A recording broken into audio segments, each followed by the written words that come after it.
I didn't need to yell when I placed the divorce papers in front of him. The quiet slide of the pen across the page spoke loudly enough.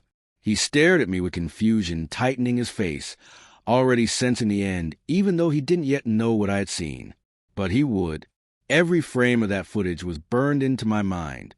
It started with his mother's hand turning the spare key in my front door. My door, her expression cold, deliberate, intrusive. She walked through my rooms like she was inspecting merchandise, her fingers drifting across the drawers I'd filled piece by piece with things I bought, earned, built. And the worst part wasn't her. It was him. He allowed it. I still remember the first night we met. He held my hand like he'd never break trust. Back then, I believed he was honest. Back then, I thought his mother's polite smile meant acceptance, not strategy. I put everything into our life, money, trust, choices, a home that reflected me. He promised partnership. He promised boundaries. Now, those promises taste like metal. The warnings were small at first. Something moved an inch out of place, a folder not where I left it, the sharp scent of her perfume lingering in my hallway. When I asked him, he brushed it off with a laugh. Mom just wanted to look. Those 5 casual words told me everything. Our marriage was already bleeding from the inside. I didn't react. I observed. When I installed cameras without telling either of them, something inside me shifted. Not relief, but readiness. And then I saw it. 3:17 p.m.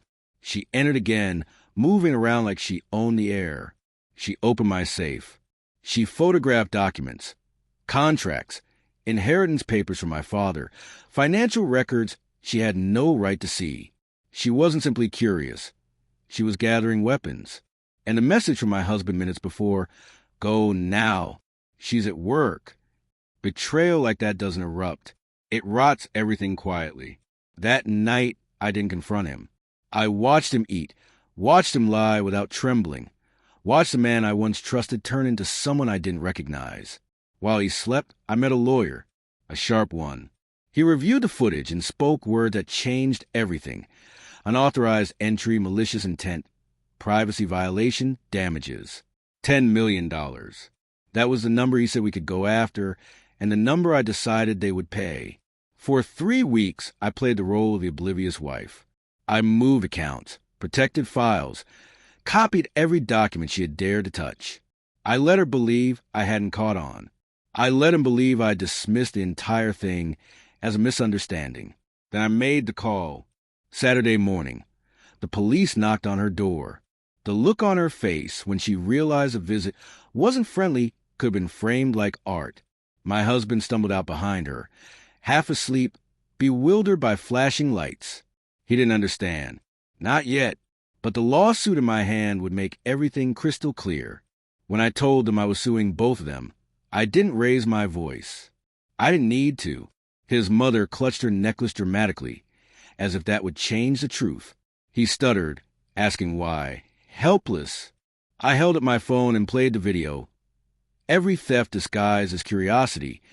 Every step she took in my home without permission. Every time he betrayed me with a text message.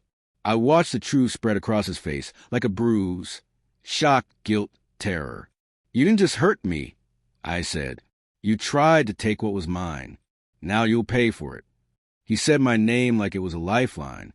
It wasn't. My lawyer says they'll settle. They don't have the resources to fight what they clearly did.